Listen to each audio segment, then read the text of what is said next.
Good afternoon, everybody. We're going to get started. My name is Lisa Simmons. I am the program manager for the Festivals program, as well as the Local Cultural Council program.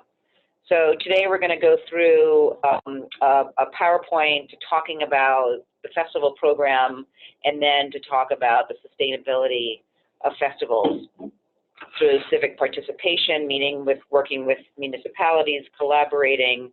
Some of the things that that we have seen in our work around festivals, that hopefully the tips and advice can help with your festivals going forward. So I'm here with. Hi, Arreen, Andrew. I work closely with Lisa. I work in the community department of the Local Culture Council program, as well as the festival grant program. So basically what we also want you to do is, if you have any questions, please type them in the chat section of the webinar. That way we'll be able to answer any questions that you may have at the end of the webinar. We've muted everyone for now, and then we'll open that back up at the end so that we'll be able to answer any of your questions. So let's get started.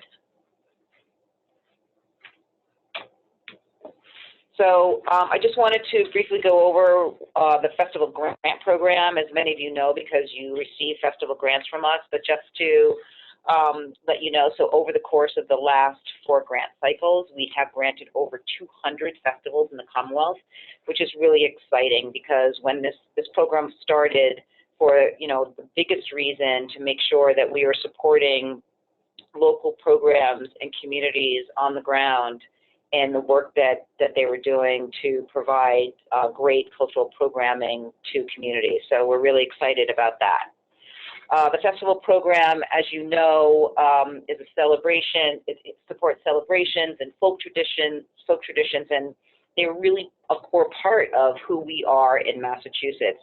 They help to foster cultural exchange. They are economic drivers. They help with tourism, and we're going to talk a little bit about that today when we get into the whole part of sustainability. It's really exciting because we know that they provide, rich heritage and cultural and educational programming, and they engage audiences that oftentimes don't really think of themselves as attending an arts program.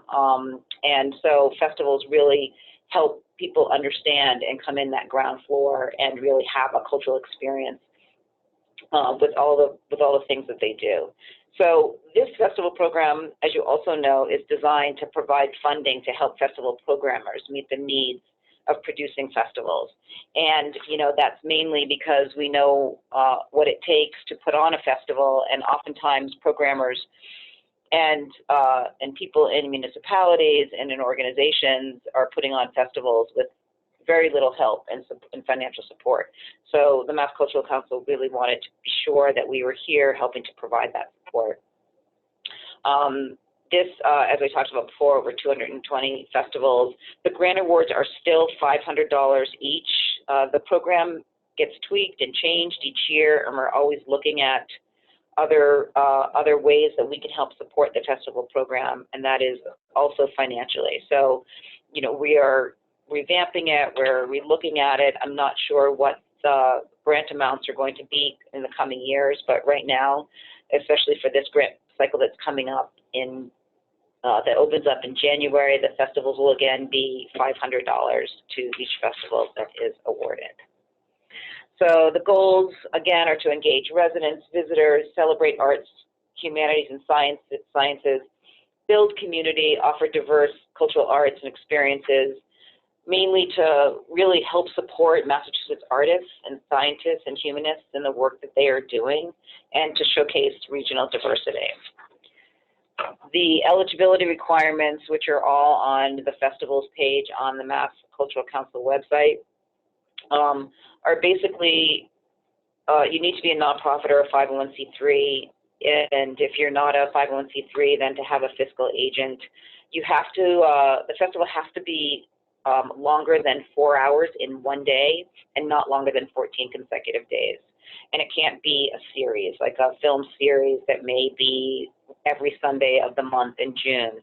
or a festival that has a book program or something every third Friday. So that is not considered a festival. You do have to be in operation for 1 year or more. We're looking into changing that eligibility requirement, but for right now, for next year's festivals, you will still have to be in operation for 1 year or more. But we are offering technical assistance to new festivals that are starting out. So if you know people, or if you have a new festival that's starting, we can't provide actual financial funding for it, but we will help you, work through the festival and have any questions you may have about starting a festival. And so we're here to help provide that information to you. So the Spring Summer Festival timeline, the next grant cycle that opens on January 5th. And then we'll be starting to make our decisions around March 1st, and hopefully be able to get your notifications to you by April. So that's a big window. It's not necessarily a first come first serve, but it is great to get your festival application in as soon as possible. We do review them on a rolling basis, and it is based on funding. So we want to make sure that you do get that in on time. So that sort of gives you the overview, again, of the festival program. And now I'm going to turn it over to Arreen. Hi. To talk about the elements of a sustainable festival. Hi, can everyone hear me? I'm a little further away from the phone. So yeah, we're going to talk about the elements of a sustainable festival and what it really means to be able to survive. Hold on one moment, please. I just shoot myself. So we've identified a few key elements, starting with programming, funding, having a succession plan, audience development, partnership and collaborations, marketing, and then data collection. So we're just going to go through these quickly.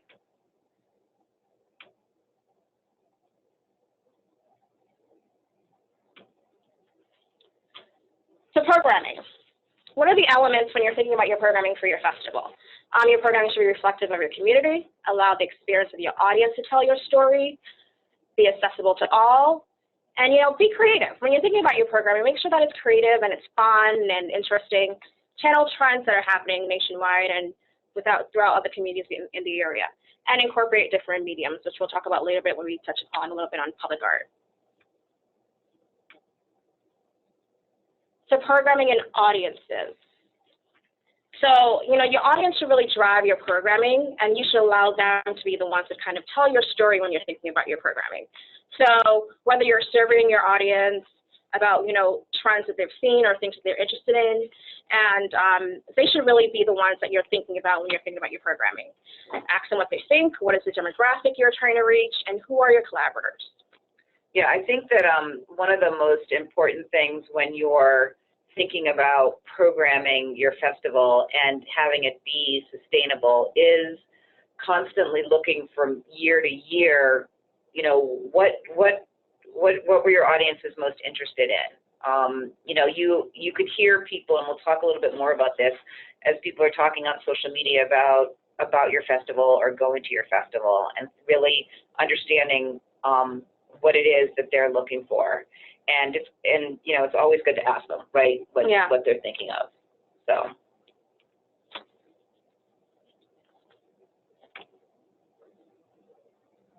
Also important, the next key element is funding. So funding, communication is key. And again, programming needs to tell your story. Getting testimonials from your participants, from your audience members, is always great when you're pitching your festival to a potential funder. A strong website and social media presence. Knowing when to diversify your funding pool is also important. You don't really want to rely on a specific funder to sustain your festival. So knowing how to diversify your pool, whether that's through government funding, foundations, individuals, local businesses, fundraisers, or fundraising. And knowing the funding source and their priorities that they can change. And, the power of images. This is also extremely key. Let images, the people that come to your festivals, tell your story as well. I know that So both Arreen and Arreen comes from the background of festivals. This is what she did at the City of Boston. I also run a festival. So we're talking to you not only about what we see from the festival program, but as being festival directors and programmers also. So I think that, and we're going to talk a little bit more about, how you ask for the money, but when we talk about communications, it's really about making sure that when you're talking to that local bank, or you're talking to the insurance company in your local area, or you're even doing a solicitation, an online solicitation, doing some crowdfunding, it's really important to communicate to the people that you're asking for support from what they're sort of going to get in return, right? What are they going to walk away with? And that's part of that communication, and understanding and knowing, what it is you're asking. And, oftentimes you'll see that, your festivals are all very different. So what you're providing and what you're doing is unique, and that's a really important part of your story. And, you can't emphasize that enough. And, when we're talking about these testimonials, I know that, this is great to have on your website. It's great to use with social media, is testimonials from people that have come to the festival and said, it's amazing, I can't wait to get back next year, to really sort of pump up your story and pump up, what it is you're doing and what you're providing to your audience. And as Arreen said, knowing when to diversify your funding, is key, because money runs out. Foundations stop, supporting organizations, not necessarily because the organization or the program isn't great, but they're moving, if you've gotten funding for the last 5 years, they're going to move on possibly to someone else. But there's all these other opportunities now, especially with online sources and resources. And, we'll talk a little bit more about this too, but how communities are changing and how new businesses are moving into communities. You'd be surprised how many people in local communities really want to support what's happening in their community. And so, if a business moves into your community, that's an opportunity for you to go and tell your story and, potentially get them on board as a funder.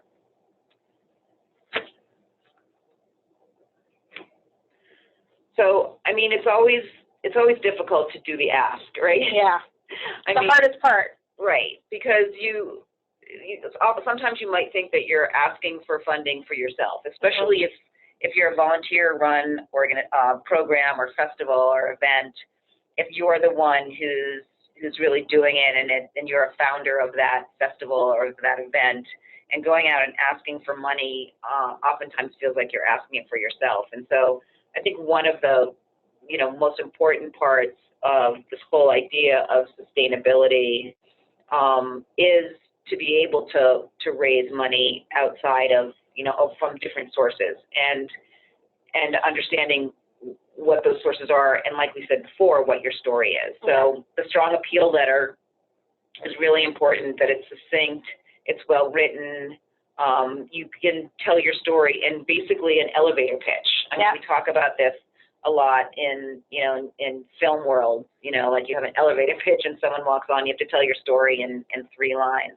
But it's a really good, it's a really good exercise in understanding your event and your festival, if you can do that in sort of a 3-line pitch. And I think one of the things too, and Arreen, I don't know if you experience this as well, is tailor who you're talking to. It's not like just sending out. Do the research. Understand what they've funded before, what their needs possibly could be, and see how you can work your festival or your programming to support their needs as well. Right. Oftentimes there may be elements of your festival that a certain sponsor or funder is interested in, whether the festival might be broad and it might be a music festival, but there might be a children's component to that festival that's helping kids learn how to play the violin or something. And a funder may not be interested in the whole entire festival, right? They might be interested in that component and supporting children. So look at your festival and your event as sort of different factions of one big event that that someone might want to support a portion of that, but not the whole thing. And that's a great way to sort of get funding, and that might, you know, that's going to go directly to what their needs are and their needs of their foundation or the needs of their corporation or the needs of their organization. So, so I think that's a really important thing to think about when you're thinking about going out and looking for funding. And so, who's new in the area, we said that this is key. I know a festival that was out in Western Mass that a new bank had moved in, or, you know, had opened up a new foundation, and no one had really reached out to them yet. And, you know, and they got funding. So it is really important, as Arreen says, to do your homework, to understand who's in your area, to look at what community foundations might be in your area, and it will make it. And you know, a lot of times those smaller organizations, smaller banks and insurance companies are really, you know, they're much more attainable to going in and talking to. Absolutely. Yeah, I mean, they're putting their roots there in your community, and they want to see the community, you know, blossom and grow. So absolutely, they want to support your festival, your programming as much as they possibly can. So one of the other key elements to sustainability and looking at the sustainability of a festival is succession planning. And it's not something that, you know, that you think about all the time, because when you're putting on a festival or an event, it just sort of rolls up to you, right? So it's just sort of like, you know, you finish one year and then you give yourself immediately into planning the following year, right? So you're, or you give yourself a month off and then you get right back into it, and you just assume that all the same players are going to be at the table. And then 5 years go by, and then 8 years goes by, and you're still, you know, you're still working at this festival, and no one's really thought about who's next. What's happening next? You know, sometimes you don't take the time to reflect back and think about what worked last year, what worked the year prior, what didn't work, and what can we do to change that going forward. So, I mean, that is succession planning.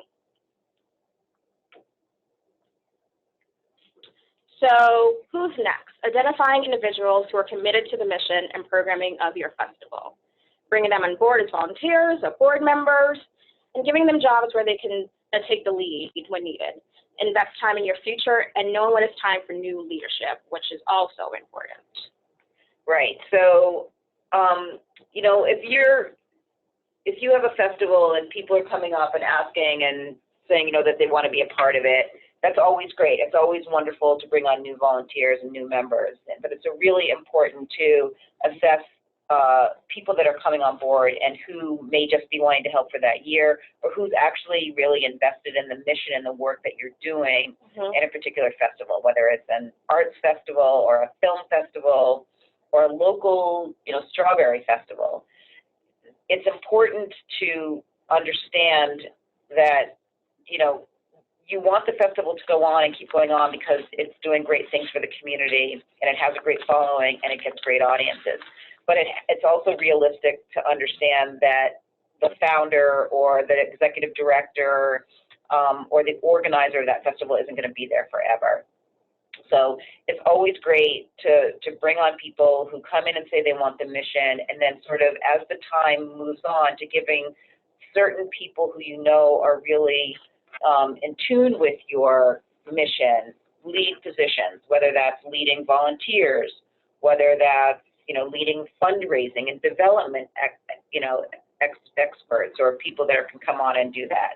So let's say you have a film festival and you have an executive director who's been a part of that festival for 10 years, and that executive director wants to cycle out. Well, they're going to look to their co-programmer or look to their development person. And hopefully that those people have been groomed in order to really think about taking over that executive directorship.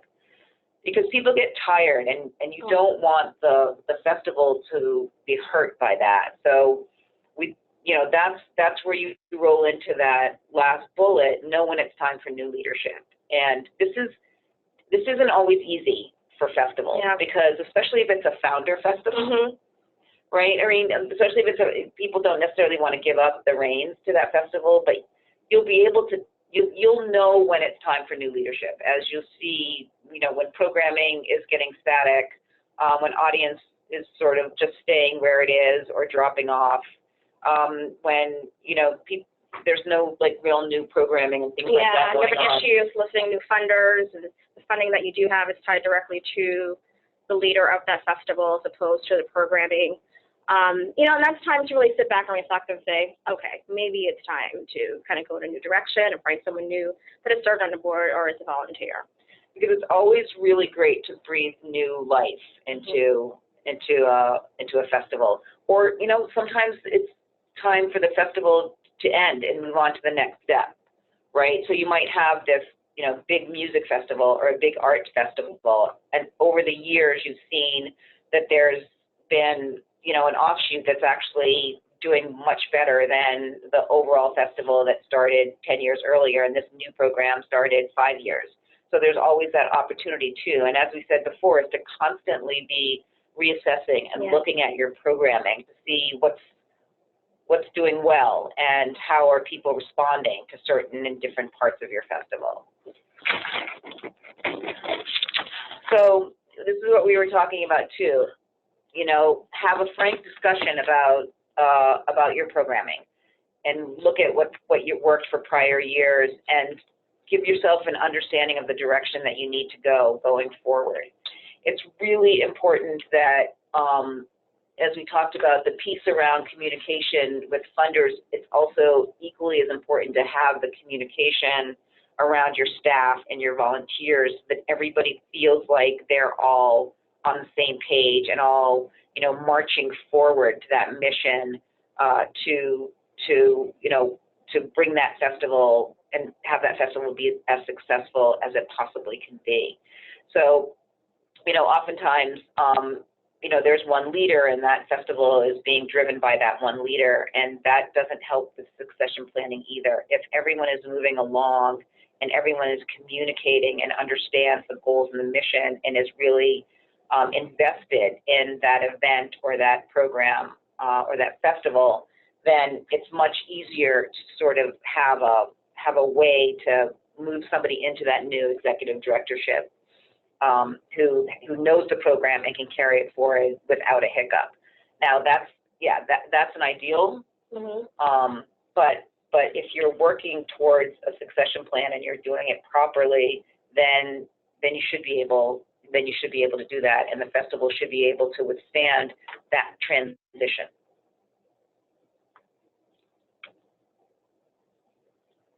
So next up is audience development.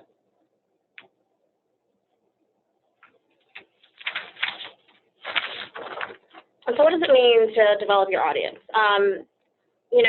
Trust through lines to your community and beyond, develop through lines, which means working your networks. That could be religious groups in your community, community organizations, PTOs, it could be boards that you serve on, whatever it may be. But listening to your community and hearing exactly what they would like to see happen, and trust the needs of your audience, identifying goals and priorities based off audience feedback.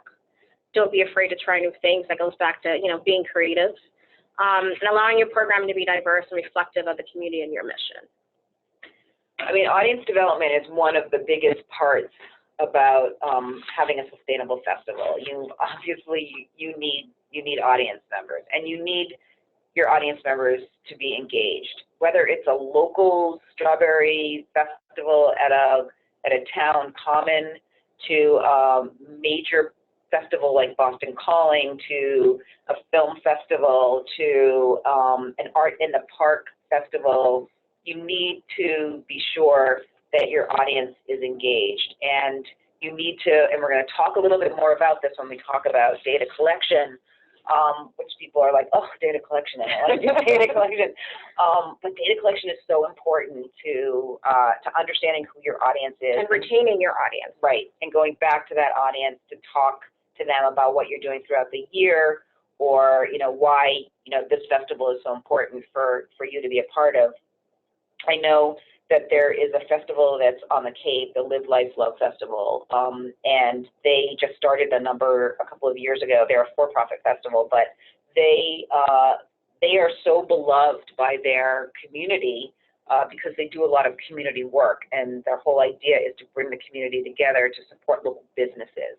So, you know, this was, and they understand that, and they know that, and they work that throughout their whole year. So this whole audience development piece goes along with everything else we talked about, right? It goes along with understanding your funders and what your funders need, right? And so when you're thinking about, when you go back to that bullet and you talk about funding, they're going to want to know who your audience is, and you're going to need to you need to understand what their needs are, and based on those needs, you need to understand how you need to develop your audience. So if your audience starts to drop off, if there was some part of the festival or event that someone didn't like and they are writing in about it, you need to not push. Yeah, you need to listen to them. Exactly what they're telling you. Listen to that feedback. Right, and trying new things. I mean, it's always, you know, this is the way you're going to get new audience. Yeah. Everyone's always, you know, now saying, how are we going to get the younger audience in? How are we going to engage this audience? How are we going to, you know, diversify this audience? So there are ways that you can do that within your event and in your festival.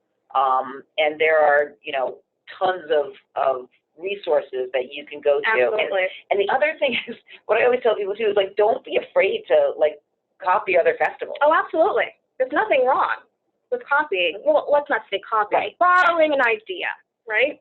There's nothing wrong with that. So if there's a festival similar to yours that's happening somewhere else and they decided to incorporate an on-live mural painting, bring that to your festival. Why not? It could possibly work. Right. So moving on to another point, and as far as and the sustainability of festivals, is the power of collaboration. Now, festivals, events, programs can't happen with just one person. And all of these bullet points come together, you know, to really, you know, work together with each other. So when you're talking about, you know, the whole idea of sustainability, you're talking about a succession plan and audience development and funding and programming and the power of collaboration. It all comes together in one space to make sure and help you understand how to have a sustainable festival. So one of the collaborations that we really want to talk about today, and this is what Arreen really did when she was at the City of Boston, is working with your municipality. Yes. So, and one of the easiest ways to do that is to activate civic spaces, right? And you can activate civic spaces through festivals, or concerts, or public art installations, poetry readings, murals, or utility box program, which is very popular in a lot of communities. And, you know, when you think about civic spaces are your front porches to your community. They're where folks gather. And so I like to think of them as the foyer to your home. Those are your civic spaces. And so there's plenty of ways that you can activate those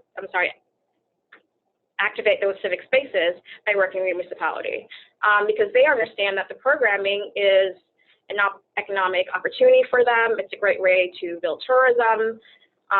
So they obviously want to work with you. They want to see a festival succeed. In other ways, through permitting, everyone knows that permitting could be such a headache. And believe me, municipality wants to help you with your permitting. So kind of like finding that person within your municipality to kind of identify and say, can you teach me this process? Exactly how do I go about that? What I would say would be key. And then there's outreach. I mean, your municipality knows the community and knows if there's new groups moving into your community, and they can help you reach those demographics. And as well as working with municipal departments, whether it's transportation, public works, when you're talking about cleanup for your festivals, parks and recreation, and they might have a stage or something that you can borrow, you know, at an in-kind where you don't have to worry about, you know, taking on that cost, as well as identifying vendors, because they work with a lot of different vendors throughout the community as well. So is it important so how do you know who to get in touch with in all of these different areas in the municipality? You know, I think start with, depending on your community, I think it's good to start with someone that works on your community affairs department, or if you have someone on your select board that does programming, and just kind of say, hey, I'm putting on this festival. Can you help me through this process? And so for the permitting part of it too, I know that, as we said, it can be difficult oftentimes with smaller communities. It might be a little bit easier with larger communities, a little bit more difficult just because of the paperwork you have to go through. But there's a time issue here, right? Absolutely. I mean, it's good to think, 6 months out from doing this, how can I should reach out now. It's a good time to kind of have that conversation and also just see what else is happening. I mean, they can tell you, well, if you want to have your festival on this weekend, there's also a road race happening this weekend. And maybe we should move your festival to another location or, work with you. So it's good to kind of reach out 6 months before and have that person that can be an advocate on the inside. Thank you. So before we get into the marketing and social media, when we talk also about collaborations, we're also talking about collaborating with other organizations that are within, that might be interested in being a part of your festival outside of funders, right? So power of collaboration is someone might have some like-mindedness in the work that you're doing in your festival and might want to participate. Collaboration is always good. They come with money or they come with in-kind programming, but they also come with audiences. So it's really important you can't look at it as sort of like a competition in a sense, that there are people out there that want to support the work that you're doing. It's just basically having conversations with people about how they can help move forward your mission about what you want to do with your festival. So that's another thing about as far as collaboration. So one of the other important tenors of having a sustainable festival is marketing and using social media. And I think that we can say in this day and age, it's really social media that is driving audiences to your space and your place. So you can use social media to tell your story, which is really one of the most important part of it, whether it's through Twitter or whether it's through Facebook or Instagram. And you don't have to be on everything. You just have to pick what's right for your festival and for your audience. And oftentimes developing a Facebook page will do that because you can do events and you can share it with, friends and then other people, and that's a really good way. So you really have to look at that. Again, it goes back to the whole idea of doing research about your audiences, about, this is even an issue for funders. They're going to want to know how the word is getting out. So, so that's something that you need to do. And getting the word out and diversifying your audience, as we talked about before, you can really use social media to do that. And you can, because you can, tag different. Absolutely. The power of a hashtag. If you notice on our first page of our deck, we had our hashtag mass festivals. I think a hashtag for me, whenever I'm when I'm traveling or going to a new community, I always see, are there hashtags? Is someone hashtagging Holyoke? What's happening in that community? And you can search that across many different social media platforms. So you have, you can do it for co-presentation. So if you have someone another organization that you're collaborating with, they can co-present your festival or co-curate it, and they can, with a Facebook, they can help get it out to their groups. You can create events, as I said, you can get feedback. So right away, that's like the wonderful thing, especially with Instagram and Snapchat, that you're getting instant feedback right there, and you're getting it before your festival, but you're also getting it inside of your festival. I can't say enough how important it is for people to be using social media within the festival. It doesn't stop when the festival starts. There are people that you want to come to your festival that are posting, that are tweeting, that are Instagramming throughout the festival, especially if it's like a 5-day festival or even a 2-day festival or even a 1-day. It's getting the information out there with great images and great events that are going on within your festival that people are really engaged in that moment right there and now, and they're talking about it. Yeah, and it's good to see exactly what people are posting. What element of your festival, has the most posts? What are people really interested in? And that's a good way to get feedback as well. And that's where the hashtag comes in. Yeah, it's really important for people to be using that. And so, so engagement during your festival and during an event. And in doing that, it goes back to the whole, concept of having a sustainable and successful festival, because your audience is engaged in the product that you are putting forth and what you're doing, and they'll want to come back the following year. Yeah. And that's important. It's important to funders. It's important to audience people. It's important to succession planning. You have a successful festival, a successful event. People are going to want to be a part of it, and they're going to stick around for the long haul. So the festivals program here at Mass Cultural Council did a social media webinar when we first started the program, which is available to everybody, so we can certainly let you know about that. But here are just some things that people said, testimonials that people said that using social media did for their festivals. So Wareham Oyster Festival, the Holyoke Creative Arts Center, and Chester on Track, which just goes to the power of social media and the power of Facebook, of how that really helps them grow their audiences. Now, one of the other things, and probably is this our last one? Yeah. So is data collection, and we save it for the last because there's a lot of exciting in it. Yeah, it's everyone's favorite. Data collection is important in everything. I was just reading something today about data collection for a corporation, and they were talking about the importance of understanding and using data to understand their demographics, and it was just key to them being able to move forward. So data collection is no joke. Why do you need data collection? To understand your audience, to report it to your stakeholders, your funders. These numbers are so important in telling your story and in getting money. It helps you evaluate your efforts, and it helps you target market to your audience. So you're collecting data, whether that's getting emails from people, whether that's understanding what zip codes they're coming from, whether that's a survey you're going to do post-festival to ask people what they liked, what they didn't like. It's important to do that just to get a sense. And even if the return is like 7%, which is actually pretty good, it's still information that you can get moving forward. So the question is always, and we also have two data collection webinars on the festival's website at Mass Cultural Council that I suggest that you take a look at, because there's some really good information in there. And, starting from collecting emails to having a drone fly over your festival. We don't need to do that. But so how do you do it? You have to make an organizational commitment to collect this data. I mean, everyone has to be on board, from the volunteers that are handing out, information at the festival, to the executive director, to the director of development. Everyone needs to understand the importance and of why you're doing this data collection.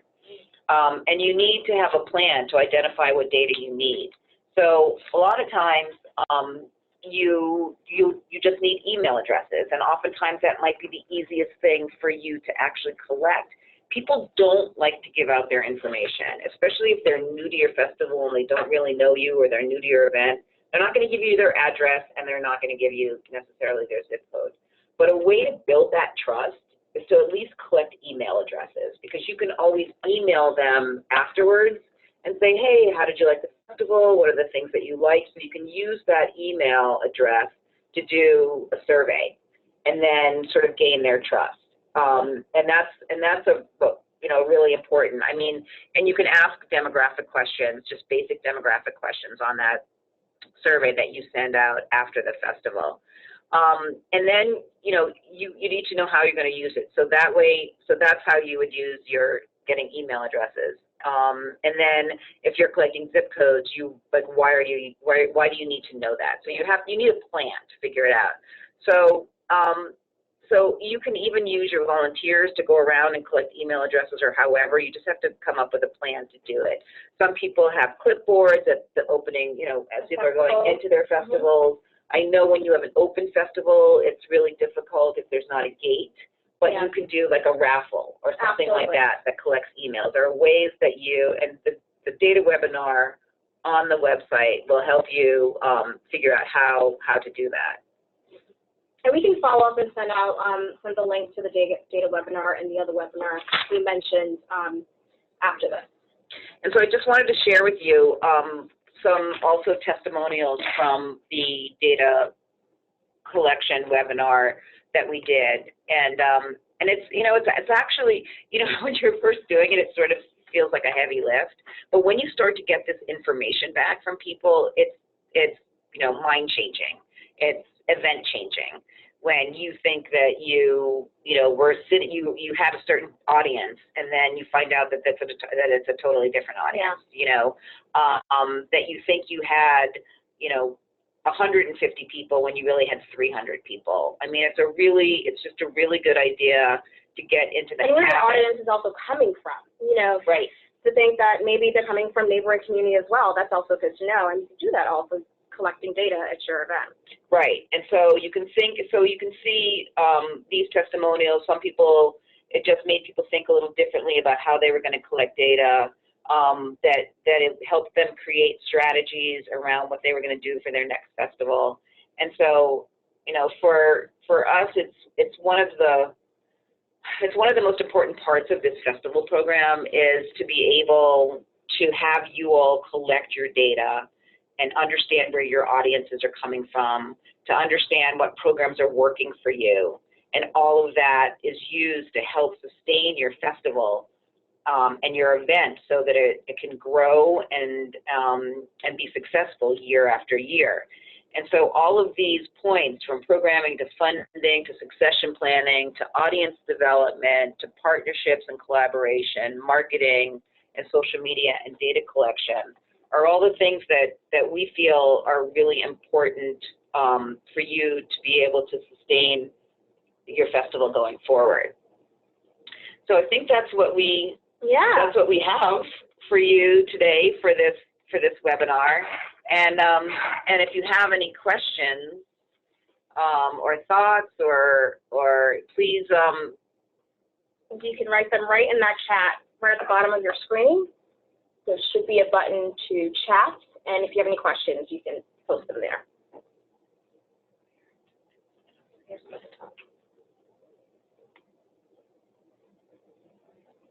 anyone have any questions? Hopefully they could hear.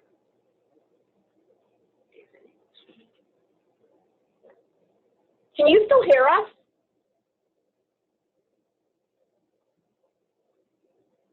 Anyway.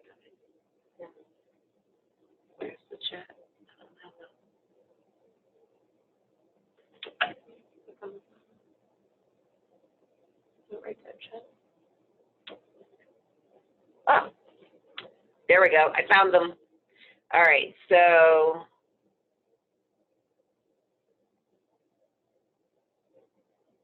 can we as a cultural district supported by a fiscal agent apply for a grant even if the agent does as well? Yes.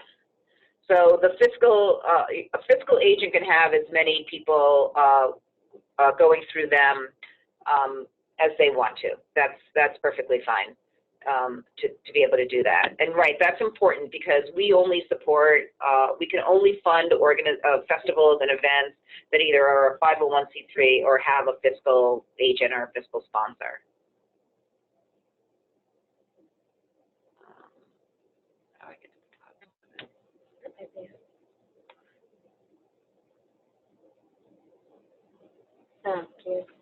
What is the fiscal agent for a 506c?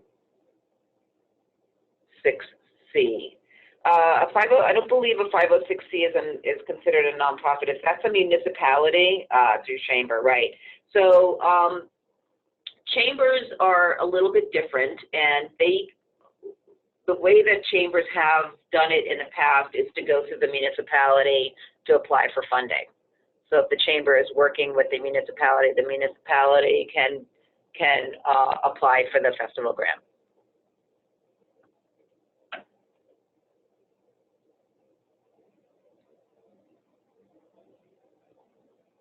Anybody else have any questions?